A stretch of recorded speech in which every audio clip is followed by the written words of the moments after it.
بسم اللہ الرحمن الرحیم نحمدہ ونصلی علی رسول الکریم اما بعد قال رب اشرح لی صدری ویسر لی امری واحلل عقدۃ من لسانی یفقہوا قولی اللہم انی اسألک علما نافعا وعملا متقبلا ورزقا طیبا ظہر الفساد فی البر والبحر بما کسبت ایدی الناس وَإِذْ قَالَ رَبُّكَ لِلْمَلَائِكَةِ إِنِّي جَاعِلٌ فِي الْأَرْضِ خلیفہ۔ عزیز سامعین، السلام علیکم ورحمۃ اللہ وبرکاتہ۔ دیکھیے، یہ انڈیپینڈنس ڈے کے اوپر میرا جشن آزادی کے نام کا یہ ٹاپک ہے۔ آزادی، اس کو تو ہم نے بہت سنا ہے، اس ورڈ کو، ہے نا؟ اور 1947 میں اس کی آواز اور بھی گونج رہی تھی، اس سے پہلے اور گونج رہی تھی، صحیح؟ اور اس کو ریسنٹلی ڈاکٹر کنہیا کمار نے اور زیادہ اس کو لبوں پہ لا دیا ہے، سب کی زبان پہ لا دیا، آزادی آزادی، ٹھیک ہے؟ بٹ ایکچولی آزادی ہے کیا؟ اگر میں کسی سے پوچھوں کیا آزادی، تو آج اگست میں جب پوچھوں گی تو ظاہر بولیں گے انڈیا گاٹ اٹس انڈیپینڈنس، ہے نا؟ انڈیا آزاد ہوا 15 اگست کو 1947 کو، رائٹ، الحمدللہ، بالکل صحیح جواب۔ اس میں آپ کو کروڑ روپے نہیں ملنے والے ہیں، بالکل بیسک بات تھی، ٹھیک ہے؟ لیکن یہ جب میں آپ کو بولوں گی کہ انڈیا کب آزاد ہوا، تو آپ بتائیں گے کہ 15 اگست کو 1947 کو، ڈیٹس، کچھ ایونٹس، اس کو کہتے ہیں ہسٹری، ٹھیک ہے؟ اسے کیا کہتے ہیں؟ ہسٹری۔ لیکن ہسٹری کے پس منظر میں جانا، اس کے بیک گراؤنڈ میں جانا، اس کے فلسفے، اس کو دیکھنا، سمجھنا کہ وہ کس تناظر میں بات کہی گئی تھی، کیا وجہ تھی۔ اب آپ یہ سوال اگر پوچھیں کہ ہندوستان کو آزادی ملی، تو پھر سوال یہ اٹھتا ہے کس سے آزادی ملی؟ تو انگریزوں سے آزادی ملی۔ تو ٹھیک ہے، انگریز جب آئے تھے تو اس سے پہلے کون لوگ تھے جو اس ملک میں حکومت کرتے تھے؟ تو پھر جب یہ سوال جب پوچھیں گے، اس کو کہتے ہیں فلاسفی آف ہسٹری، رائٹ؟ تو there is history, there is philosophy of history. اگر صرف آپ ہسٹری پڑھیں گے، صرف ڈیٹس یاد رکھیں گے، ایونٹس کو یاد رکھیں گے، تو آپ کے اوپر تو کوئی بھی کوئی چیز چپکا کے بول دے گا۔ اس کی سیدھی مثال ہے ہمارا گودی میڈیا۔ آج وہ گودی میڈیا ہم سے، یعنی مسلمانوں سے پوچھتا ہے کہ ہمارا کنٹریبیوشن کیا ہے، ہمارا حق کیا ہے، ہماری وہ کیا ہے، اور ہمارے استتو کے بارے میں پوچھتا ہے۔ وہ ہوتا کون ہے پوچھنے والا، یا یہ اس قسم کے سوال اٹھانے والا؟ اس کی وجہ یہ ہے کہ ہم نے اور آپ نے کیا کیا ہے؟ جاہلیت کی زندگی گزاری ہے۔ اب آپ کو میں بتا دوں کہ اس کے بارے میں کہ ہسٹری کے معنی کیا ہوتے ہیں۔ دیکھیے، ہسٹری جو ہے اس کو ایسے سمجھیے، history is the bridge that connects the past with the present, right? History is the bridge, یعنی جیسے ہم نے دیکھا ہے شہروں میں وہ جو بڑے سے نا فلائی اوورز ہوتے ہیں، وہ جو برج ہوتا ہے، آپ اس کو کراس کرتے ہیں تو بہت سارے آپ ٹریفک کو کراس کر کے ٹائم بچاتے ہوئے آپ کیا کرتے ہیں، وہاں پہنچ جاتے ہیں، رائٹ؟ تو اسی طرح سے ہسٹری کیا کرتا ہے؟ وہ برج ہے جو پاسٹ سے لے کے پریزنٹ کو کنیکٹ کرتا ہے۔ پھر وہ کہتے ہیں کہ without history we have no future. یہ ڈیوڈ سی میکلاک کا کہنا ہے، اور بالکل صحیح کہنا ہے ان کو، کہ history is the bridge that connects the past with the present, ٹھیک ہے؟ تو جب یہ لوگ بول رہے ہیں ہمارے استتو پوچھتے ہیں، تو ہم یہ سوال جب اٹھائیں کہ بھئی انگریز جب گئے تو انگریز کو جانے سے پہلے انگریز آئے تھے، کب آئے تھے؟ انگریزوں سے پہلے کس کا راج تھا؟ تو مغلوں کا راج تھا۔ تو آخری بادشاہ کون تھا؟ میں دیکھیے پوری ہسٹری نہیں جاؤں گی، ہاں، صرف ایک واقعے کو لے رہی ہوں۔ تو آخری بادشاہ کون تھا؟ آخری بادشاہ بہادر شاہ ظفر تھے۔ بہادر شاہ ظفر کا کیا کنٹریبیوشن ہے وہ تو علیحدہ بات ہے، لیکن بہادر شاہ ظفر کی قربانی کیا ہے؟ آپ کو صرف 2 لائن میں بتاؤں گی کہ ان کے دونوں بیٹوں کو شہید کر کے ان کو تھالی میں پروسا گیا۔ آپ مجھے بتائیے، اتنے سارے نام آتے ہیں لوگوں کے آزادی کے لیے، ان میں سے کسی کی کیا قربانی ہے؟ ان کے 2 بیٹوں کا سر قلم کر کے ان کے سامنے پیش کیا گیا، اس کے بعد ان کو جلا وطن کیا گیا، یعنی ایگزائل میں بھیجا گیا، اور یہ ہم سے پوچھتے ہیں کہ ہمارا استتو کیا ہے۔ اس کے بعد آپ دیکھیں، آزادی جو ہے نا، وہ 10-15 سال اسٹرگل کرنے، پروٹیسٹ کرنے اور وہ سب کرنے سے نہیں مل جاتی ہے۔ اگر اتنی آزادی ایسے جلدی سے مل جاتی تو پھر آزادی کے معنی کیا ہوتے ہیں؟ وہ تو کئی 100 سال کی اسٹرگل تھی۔ آپ بہت پیچھے جائیں تو ایک مولانا حضرت موہانی تھے، اور انہوں نے ایک نعرہ دیا تھا، انقلاب زندہ باد۔ آج تک اس پائے کا نعرہ کوئی نہیں بنا پایا۔ اتنا زندہ باد انہوں نے کہا تھا کہ وہ زندہ باد ہی ہو گیا، وہ زندہ ہو گیا۔ اور آج ہم سے پوچھا جا رہا ہے کہ ہمارا استتو کیا ہے، ہمارا کنٹریبیوشن کیا ہے. اس لیے نہیں کہ وہ کہہ رہے ہیں، اس لیے یہ کہ ہم نے یہ راستہ چنا ہے. جو میں نے آیت کوٹ کی تھی ابھی، دیکھیے اس کے معنی کیا ہے. اس کے معنی یہ ہے کہ خشکی اور تری میں فساد برپا ہو گیا ہے لوگوں کی اپنی ہاتھوں کی کمائی سے. سبحان اللہ، اللہ سبحانہ تعالیٰ نے خود کہا ہے. تو سوچئے یہ جو سونے کی چڑیا تھی، مغلز جب راج کرتے تھے تو یہ سونے کی چڑیا تھی، اور اس کو للچائی نظر سے وہ انگریز دیکھ رہا تھا، اور اس نے آ کے لوٹ مار کے لیے یہاں پہ آیا تھا، اور لوٹ کے واقعی انگلینڈ کو انگلینڈ بنایا اس نے. اور کوئین کے جو تاج ہے اس میں جو کوہ نور ہے، اور اس کے جو میوزیم میں آدھے سے زیادہ جو دولت ہے وہ ہماری ہی ہے. سمجھ آئی؟ اور اللہ یہاں پہ کہہ رہا ہے خشکی اور تری میں فساد برپا ہو گیا لوگوں کی اپنی ہاتھوں کی کمائی. تو یہ ہمارے ہاتھوں کی کمائی ہے، ہم کسی اور کو یہ تھوپے نہ. اس کے بعد اللہ رب العالمین، دیکھیں میں نے ایک اور آیت کوٹ کی تھی نا، وَإِذْ قَالَ رَبُّكَ لِلْمَلَائِكَةِ إِنِّي جَاعِلٌ فِي الْأَرْضِ خَلِيفَةً، جس وقت کہا آپ کے رب نے کہ فرشتوں کو کہ میں زمین میں ایک نائب بنانے والا ہوں، ایک ڈیپٹی بنانے والا ہوں. خلیفہ کیا کہتے ہیں؟ ڈیپٹی کو، یعنی وہ مالک نہیں ہے، وہ ڈیپٹی ہے، اس کا رول تھا. تو ہم تو انسان بننے کے لائق ہی نہیں رہے، خلیفہ کیا بنیں گے؟ تو آئیے ہم دیکھتے ہیں کہ ایک ایسا وجہ کیا ہو گئی، ہم نے ایسا کیا کام کیا ہے. دیکھیے جسے میں نے آپ کو بتایا تھا کہ history is the bridge that connects the past with the present. تو ہم شارٹ سائٹڈ نہیں بنے، ہے نا، ہم چھوٹی تنگ نظری سے نہ دیکھیں. ہم صرف ہم انڈیا کی ہسٹری کی بات نہیں کریں، ہم ہیومن ہسٹری کی طرف چلتے ہیں. تو اللہ سبحانہ تعالیٰ بتا رہا ہے کہ جب اس نے ہیومن کو کریٹ کیا، جب انسانوں کو کریٹ کیا، میں نا دیکھیے میں بڑے پکچر میں بات کرتی ہوں، میں کبھی بھی نا اس کو تنگ نظری سے بات نہیں کرتی ہوں، ہندو مسلم کے چکر میں نہیں پڑتی ہوں. مجھے لگتا ہے ہم سب ہندوستانی ہیں، ہم سب برابر ہیں، ہم سب ایک ہیں، ختم بات. ٹھیک ہے. تو میں یہاں پہ یہ کہنا چاہ رہی ہوں کہ جب اللہ نے بنایا انسان کو تو اس نے کہا کہ یہ میری سب سے بیسٹ مخلوق ہے، میری کریشن میں از دا بیسٹ. اللہ کی مخلوق میں کی بہترین تخلیق ہے انسان. پھر اللہ نے اس کو بہترین جاب بھی دیا، یعنی میرا اپنا ڈیپٹی بنایا کہ تم انسان یہاں پہ رہنا، اور یہاں پہ تم کو رہنے کے لیے کیا کیا چاہیے اصول، وہ چیز جو ہے اس کو ساتھ میں اللہ نے بھیجا. تو اس میں جیسے جیسے دور آتا گیا ویسے ویسے انسان کو اللہ نے ہدایت دیتی رہے، اور اس کے ساتھ ساتھ ان کو انسانیت اور وہ فلاح پاتے رہے اور پکڑتا. اور اللہ نے یہ وعدہ کیا تھا حضرت آدم علیہ السلام سے بھی کہ جب بھی میرے کوئی بندہ آئے گا اور تم کو میری طرف بلائے گا تو جو اس کو پکڑ لیں گے وہ فلاح پائیں گے، یعنی سکسیس پائیں گے، کامیابی پائیں گے. تو پھر اللہ سبحانہ تعالیٰ جب ہم دیکھتے ہیں کہ اللہ نے جب بنایا یہ دنیا اور اس کے ساتھ جو ہے جب لوگوں کو ذمہ داری دی، تو ظاہر سی بات ہے دیکھیے یہ انڈین پالیٹکس نہیں ہے کہ جہاں پہ آپ بڑی بڑی رسپانسبلٹی تو لے لیں، بڑے بڑے عہدے تو لے لیں، لیکن آپ کی کوئی اکاؤنٹیبلٹی نہیں ہو. یہ نہیں ہوتا ہے اللہ کے وہاں. اللہ کے وہاں کیا ہے کہ آپ نے بڑی ذمہ داری لی تو آپ کی بڑی اکاؤنٹیبلٹی ہوگی. جو جتنا بڑا ہے، جتنی بڑی ذمہ داری پوسٹ پہ ہے، اس کی اتنی ہی اکاؤنٹیبلٹی ہے. اب ہوا یہ کہ ہم سے پہلے ہم کو بولا جاتا ہے کہ ہم امت مسلمہ، یعنی جو مسلم آج کے دور میں جو مسلم ہیں، ان کا یہ ہے کہ آپ وسلم جو ایمان دین لائے اس کا نام اسلام ہے. نہیں، وہ بات صحیح ہے، بٹ پارٹلی صحیح ہے، کیونکہ اللہ نے کہا کہ میں نے جتنی انبیاء کو بھیجا تھا ان سب کا دین اسلام تھا. آپ صلی اللہ علیہ وسلم کے دین کا نام صرف اسلام نہیں تھا، سیدنا ابراہیم کے دین کا بھی اسلام نام تھا. یوسف علیہ السلام کی دعا میں تو یہ شامل ہے کہ اللہ سے وہ دعا کرتے ہیں فاطر السماوات والارض انت ولینا فی الدنیا والآخرہ توفنی مسلما والحقنی بالصالحین. یعنی تو مجھے مسلم بنا ختم کرنا، اللہ میرا خاتمہ ہو تو میں ایک مسلمان ہونے کی حیثیت سے خاتمہ ہو. تو ہر آدمی جو ہے جو لایا دین وہ کون سا تھا؟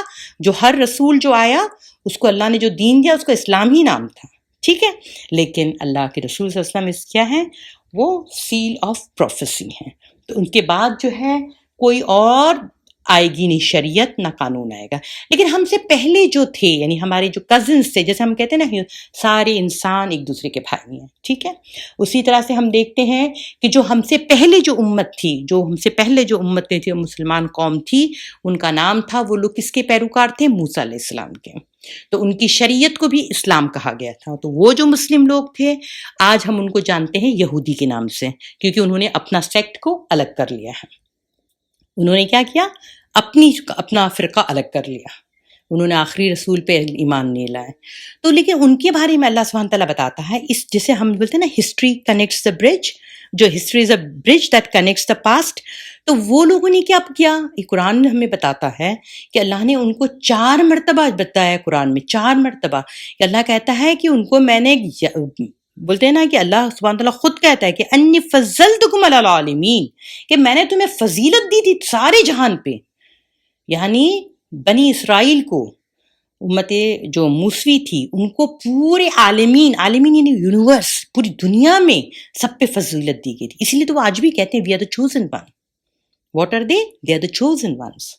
تو وہ چوزن ونس جو کیوں تھے؟ کیونکہ ان کو اللہ نے شریعت دی تھی. جب تک وہ شریعت پہ رہے، جب تک وہ اس کو برابر سے کتاب کو پکڑے رہے، تب تک وہ کیا کریں؟ اللہ کے قریب رہے اور اللہ کے چہیتے بنے رہے. لیکن جیسے ہی انہوں نے کتاب کے ساتھ کھلواڑ کیا، اکاؤنٹیبلٹی کو معمولی سمجھا، اس ذمہ داری کو معمولی سمجھا اور دنیا کو فوقیت دی، تو اللہ نے ان کو وہ سزا دی جو کسی کو نہیں دی تھی. پھر اللہ اس کو کہتا ہے وَلَن تَجِدَ لِسُنَّتِ اللَّهِ تَبْدِيلًا، اللہ کی سنت میں کبھی تبدیلی نہیں پاؤ گے. تو اللہ نے ان کو ہٹا کے پھر دوسرا ہی جو ہے نا کیا کیا؟ امت کھڑی کی، اور اس امت کا نام ہے امت محمد صلی اللہ علیہ وسلم. لیکن اس امت کے ساتھ ایک خیر کا معاملہ یہ ہو گیا کہ اب کوئی رسول نہیں آئے گا، تو بیکاز وہ سیل آف پروفیسی ہیں، تو کیا ہوگا؟ اب ان پہ جو عذاب آئے گا تو ایز اے نیشن یہ مٹیں گے، لیکن یہ دین یہی رہے گا. تو اب جو ہے جب اللہ کہتا ہے کہ میری سنت میں تم تبدیلی نہیں پاؤ گے، تو وہ عذاب کا کوڑا اب مسلمانوں پہ پڑ رہا ہے.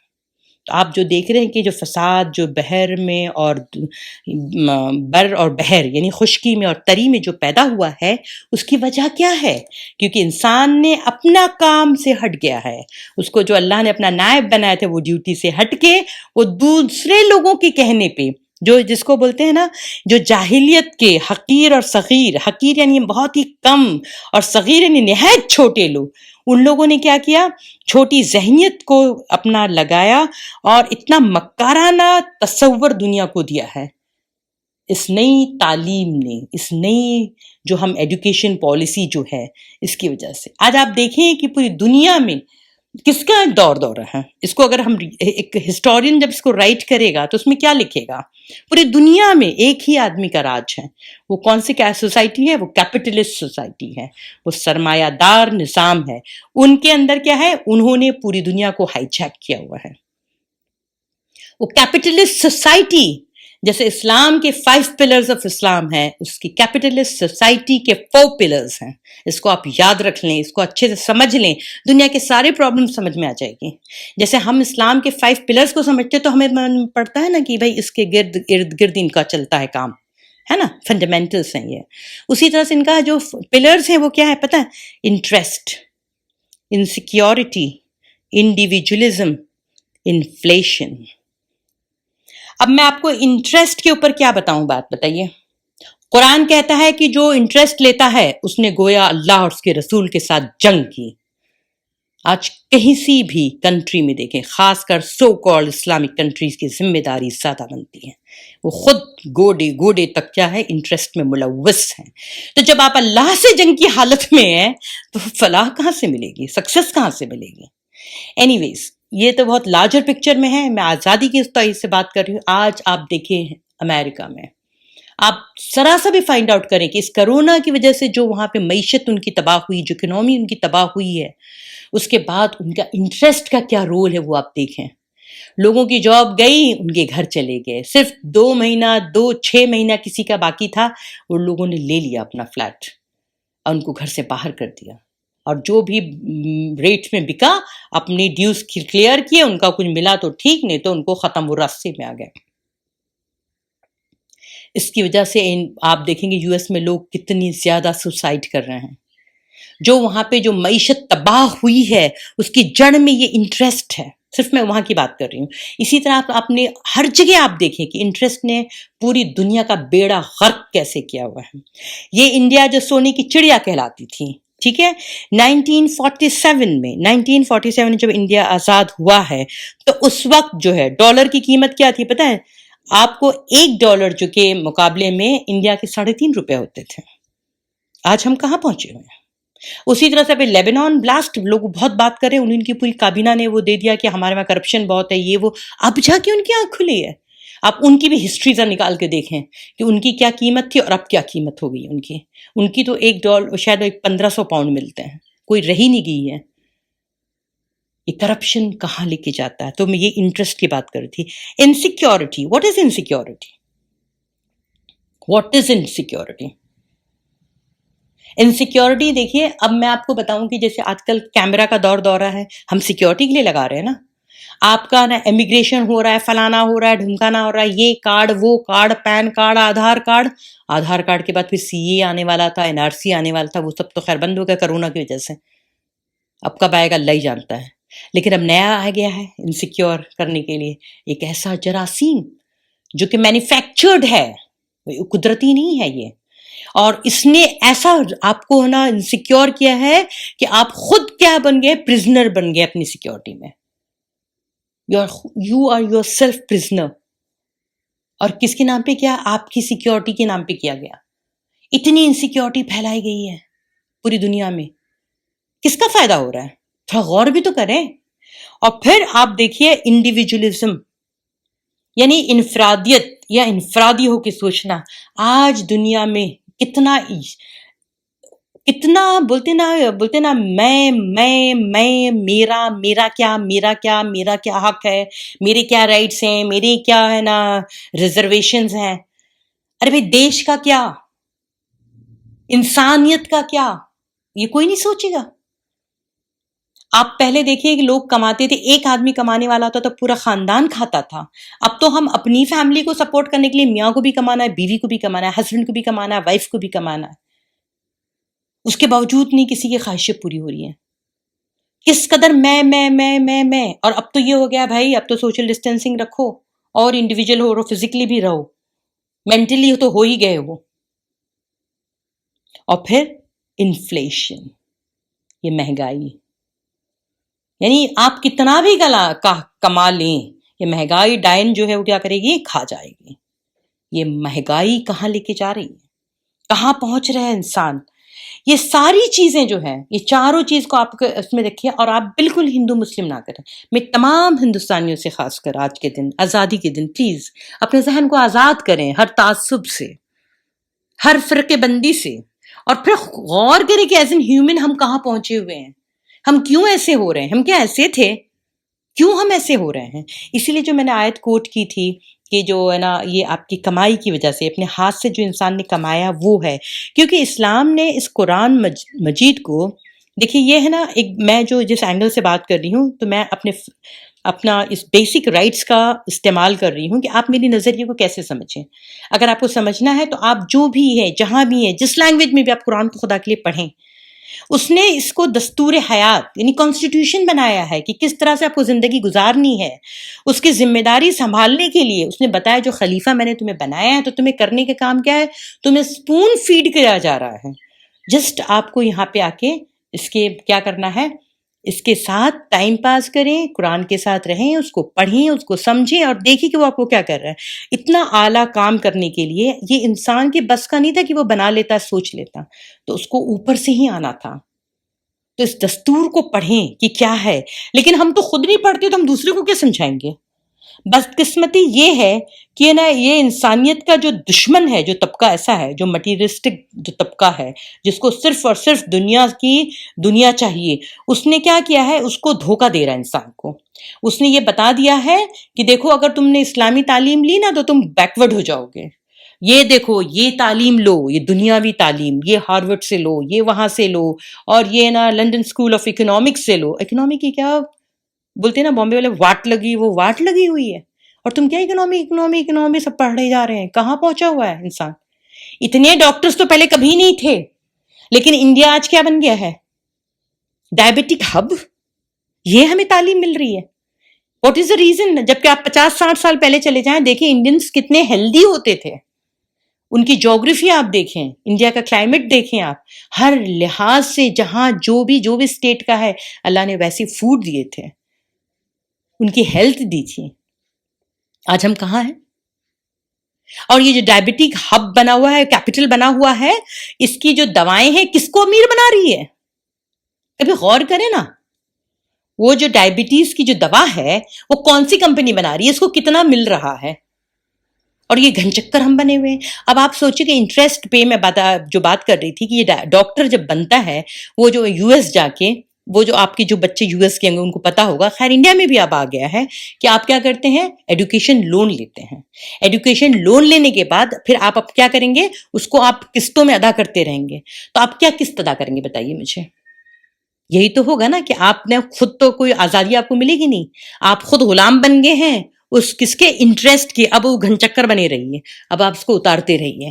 تو آپ کو کرنا کیا ہے، آپ ڈاکٹر چاہے بھلے کوئی بھی بن گئے ہوں، اگر آپ ان کے زیادہ بڑے ایجنٹ بنے ہیں تو آپ بڑے کامیاب ہیں، پھر وہ میڈیا آپ کو خوب دکھائے گا کہ بڑے شاندار بڑے ماہر ڈاکٹر ہیں، ان کی لکھی ہوئی دوا سے یہ فائدہ ہوتا وہ فائدہ ہوتا۔ وجہ کیا ہے کہ انہوں نے خوب وہ دوائیں لکھ کے دی اپنے پیشنٹ کو۔ ہم آزادی سے نہیں سوچ پا رہے ہیں۔ تو یہ چیز ہے بدقسمتی سے کہ یہ دنیا جو ہے ہمیں دکھایا جا رہا ہے کہ یہ دنیا میں اگر تم کو ترقی کرنا ہے تو یہ پڑھائی پڑھنی ہے۔ یہی غلط ہے، یہی غلط ہے۔ جو پڑھائی آپ کو کہے کہ دنیا الگ ہے دین الگ ہے، وہ غلط ہے۔ میں آپ کو ایک بات کوٹ کرنا چاہتی ہوں کہ مسلمانوں کی زوال کی وجہ، دیکھیں بہت غور سے سنیے گا، کہ مسلمانوں کی زوال کی وجہ عبادت میں کمی نہیں ہے، عبادت تو پہلے سے بہت زیادہ ہو رہی ہے۔ تو مسلمانوں کی زوال کی وجہ عبادت میں کمی نہیں بلکہ دنیاوی معاملات، یعنی یہ دنیا کو نبھانے کے جو معاملات ہیں اس میں بے ایمانی اور اسلام کو عبادت تک محدود کرنا۔ اسلام کو کیا کرنا، لمٹ کر دینا صرف عبادت تک۔ میں مسجد میں جا رہی تو میرا وضو برابر کی نہیں، میرا حجاب برابر کی نہیں، وہ ٹیکنیکلٹیز میں اس میں پڑھ کے رہ جانا، یہ اسلام نہیں ہے۔ اسلام یہ کہتا ہے جو تم نے کھایا وہ اپنے پڑوسیوں کو بھی دیکھو کہ تمہارا پڑوسی کوئی بھوکا تو نہیں ہے۔ ہم نے کبھی یہ ذمہ داری نبھائی؟ ہمیں پتہ بھی ہے ہمارے پڑوس میں کون رہتا ہے؟ ہم کو یہ بتایا گیا ہے کہ آپ جو ہیں بزرگ کا خیال رکھیں، وہ بزرگ وہ بوڑھا کوئی بھی ہو سکتا ہے، تو کیا ہم نے خیال رکھا؟ ارسپیکٹیو آف کوئی دھرم کا ہو، کوئی جگہ کا ہو، کیا ہم نے کام کیا؟ ہم نے وہ کام تو کیا نہیں، اور ہم پھر یہاں پہ بیٹھے ہوئے۔ تو ہمارے اوپر تو زیادہ ذمہ داری تھی نا، ہم کو تو کتاب دی گئی تھی، دوسرے کو نہیں کی دی گئی تو اس کا حساب تو کم ہوگا، اس کو جب ملے گی تب اللہ اس سے پوچھے گا، لیکن میں اور آپ تو زیادہ ذمہ دار ہیں۔ تو اللہ کی بولتے نا سنت میں آپ کوئی تبدیلی نہیں پائیں گے۔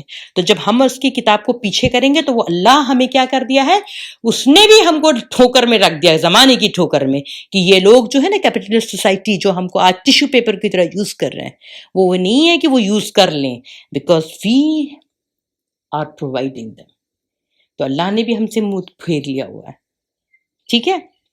ہمیں دیکھیے یہ جو تعلیم جو دی جاتی ہے، جس پہ ہم اپنا اتنا پیسہ سرمایہ اور اپنا تن من دھن لگاتے ہیں، وقت لگاتے ہیں کہ بچے ہمارے پڑھ لیں، وہ ڈاروین تھیوری یہ ہمیں بتاتی ہے کہ انسان پہلے بندر تھا، پھر وہ سکندر بنے گا۔ پہلے بندر تھا، پھر وہاں سے تبدیلی آئی۔ آج انسان اس تعلیمات کی وجہ سے آج وہ جانور سے بھی گیا گزرا ہو گیا۔ اگر جانوروں کو یہ بولنے کا دے دیا، جیسے قیامت میں ان کو دیا جائے گا نا، آپ کے ہاتھ پیر خود گواہی دیں گے آپ کے خلاف، تو آگے جانور کو آج بولنے دیا تو وہ بولے کہ بھائی ہمیں بدنام مت کرو، ہم تو بھائی اللہ کی جو قانون ہے، جو سنت اللہ نے ہم کو دے دی ہے ہماری جبلیت میں، ہم اس پہ پورا عمل کر رہے، تم اپنا کام کرو۔ تو یہ جو تھیوری بتائی گئی کہ ہم بندر تھے، اور جبکہ اللہ کہہ رہا ہے کہ کیا کیا اس نے، آدم کو اپنے ہاتھ سے تخلیق کیا ہے۔ اس کے بعد اللہ کہہ رہا ہے میں نے اس کو پھر ایسے ہی چھوڑا بھی نہیں، زمین میں جب بھیجا تو اس کو اپنا نائب بنایا، خلیفہ بنا کے بھیجا ہوں۔ اس کے بعد خلیفہ بنا کے بھی نہیں چھوڑا، اس کو خلیفہ کو جو جو ضرورت ہے وہ سامان، وہ لا، وہ قانون، وہ شریعت، وہ سب کچھ میں نے دیا۔ تو اس کو ہے نا اقبال نے بڑی ایک ہی لائن کے شعر میں کہہ دیا ہے، بندوں سے کیا پوچھوں کہ میری ابتدا کیا ہے، بندوں سے کیا پوچھوں کہ میری ابتدا کیا ہے۔ میں کیوں پوچھنے جاؤں وہ ڈاروین کو کہ میری بھائی ابتدا یعنی میری شروعات کیا ہے۔ تو بندوں سے کیا پوچھوں کہ میری ابتدا کیا ہے، میں اس فکر میں ہوں، میں اس فکر میں رہتا ہوں کہ میری انتہا کیا ہے۔ سبحان اللہ، یعنی میں اس فکر میں، اس غم میں رہتا ہوں کہ میری انتہا کیا ہے، مرنے کے بعد اللہ مجھے کیا مقام دے گا، میں اس فکر میں رہتا ہوں۔ سوچیے آپ کیا سوچ دی انہوں نے، اس شعر میں انہوں نے اس بات کو ختم کر دیا۔ اچھا اب یہ ڈاروین تھیوری والے یہ بھی بتاتے ہیں کہ جیسے نا دنیا کوئی بغیر سوچی سمجھی اسکیم کے تحت ایک بگ بینگ تھیوری ہوئی اور وجود میں آ گئی، نعوذ باللہ۔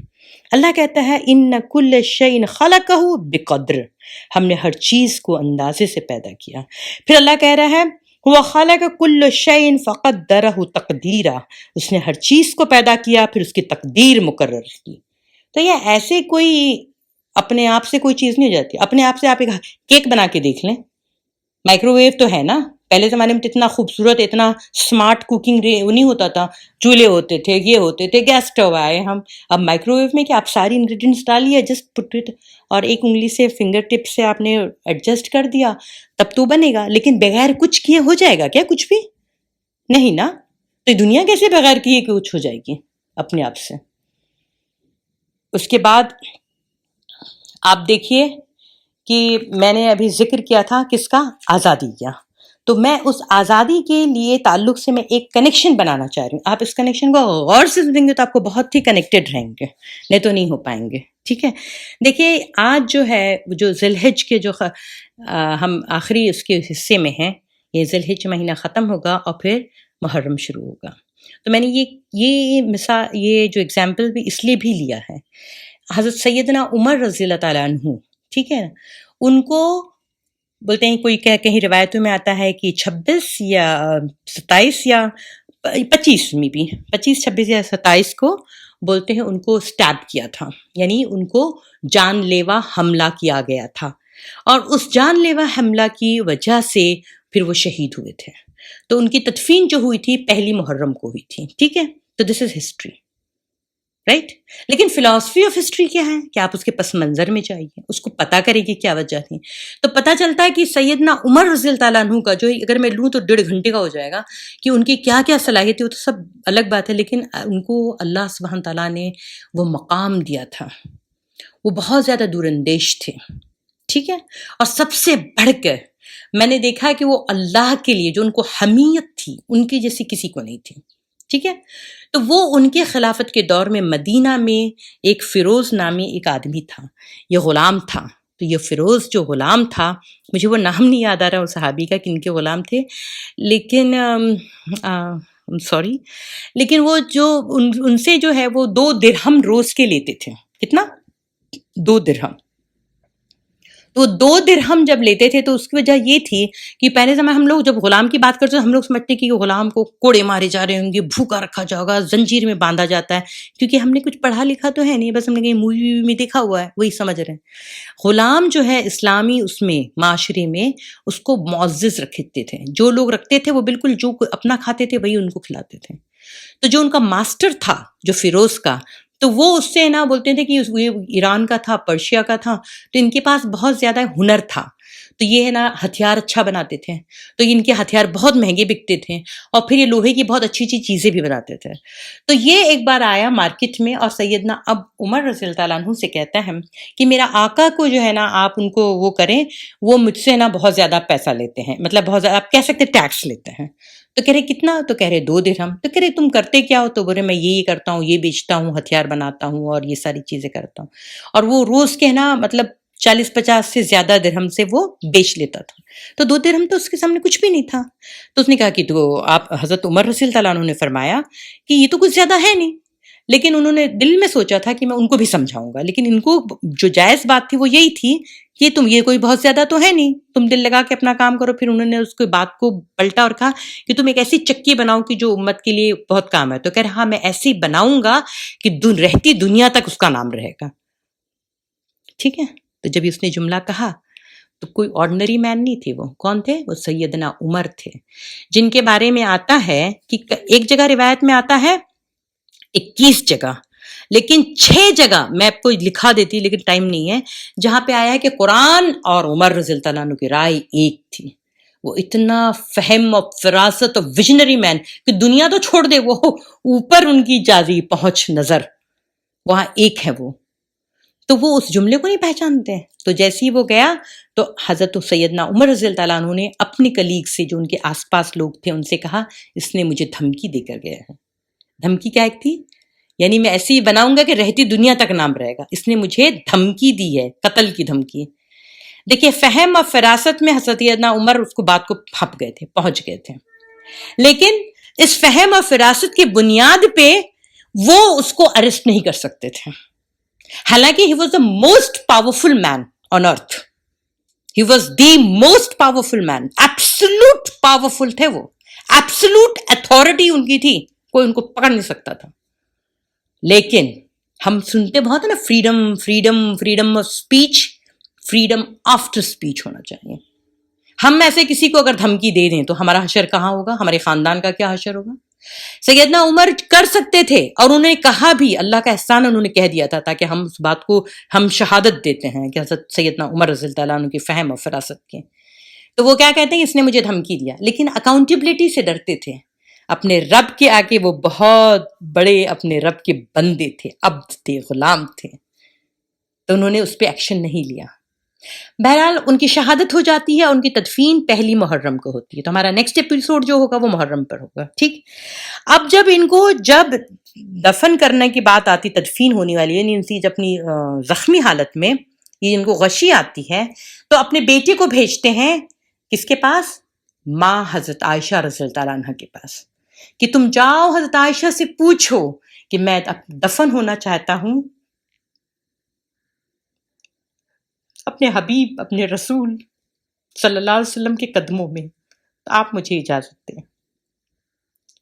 تو پہلی اس میں وہ کہتے کہ امیر المومنین نے یہ آپ سے درخواست کی ہے. تو حضرت عائشہ رضی اللہ عنہ کا بہت بڑا مقام ہے. وہ ایسی ہی نہیں, اللہ کے رسول نے ان کو کہا تھا, صادق المصدوق نے, کسی نے جب پوچھا کہ آپ کس سے محبت کرتے ہیں تو انہوں نے کہا عائشہ. تو کہہ رہے میں ایسی محبت کی بات نہیں کر رہا ہوں, میں دوسری یعنی مردوں میں. تو کہہ رہے ابوہا, تب بھی آپ صلی اللہ علیہ وسلم نے کیا کہا, ابوہا, اس کے باپ سے, اس کے فادر سے. تو ایسے ہی مقام نہیں ملا تھا ان کو, تو وہ انہوں نے فوراً اجازت دے دی. تو پھر بھیجتے اپنے بیٹے کو کہ تم نے یہ کیوں کہا امیر المومنین, جا کے کہو عمر ابن خطاب. عمر ابن خطاب جب وہ کہتے تھے نا یہ ورڈ, تو ان کا کہنے کا مقصد یہ تھا کہ وہ چرواہا جو پہلے چرواتے تھے بکری, تو کہہ رہے عمر ابن خطاب پوچھ رہا ہے, آپ سے اجازت مانگ رہا ہے, کیا میں وہاں دفن ہو سکتا ہوں. اب آپ دیکھیے کس انسٹیٹیوٹ میں تعلیم حاصل کی حضرت عائشہ نے, کون سی کالج, کون سی تعلیم تھی ان کی, کتنی آزادی کے ساتھ وہ فیصلے کرتی ہیں. وہ جگہ, وہ پلاٹ کوئی عام سا پلاٹ نہیں تھا. یہ خدا کے لیے آپ اس کو بہت اچھے سے سمجھیے, وہ جو جگہ ہے, کیونکہ رسول کے ساتھ یہ معاملہ ہوتا ہے, اللہ کا قانون ہے کہ جہاں اس کی موت ہو جس گھر میں, وہیں ان کو دفنایا جاتا ہے, یعنی ان کو وہیں ان کی آرام گاہ بنتی ہے. تو وہ حضرت عائشہ کے حجرے میں تھیں, تو اسی لیے حضرت حضور صلی اللہ علیہ وسلم ہے, پھر ان سے ایک ہاتھ کے نیچے پہ کون ہے, سیدنا ابو بکر صدیق, جو کہ کون ہے, حضرت عائشہ کے والد. تو یہ دونوں کے پہلو میں حضرت عائشہ خود دفن ہونا چاہتی تھی, اور کیوں نہ ہوتی, ایک باپ ہے ایک شوہر ہے, اس سے بڑا رشتہ کیا. لیکن وہ کہتی ہے میں اپنی ذات پہ عمر کو ترجیح دیتی ہوں. لن تنالوا البر حتی تنفقوا, تم نیکی کو پہنچ ہی نہیں سکتے جب تک تم اپنی کوئی عزیز چیز اللہ کی نہ.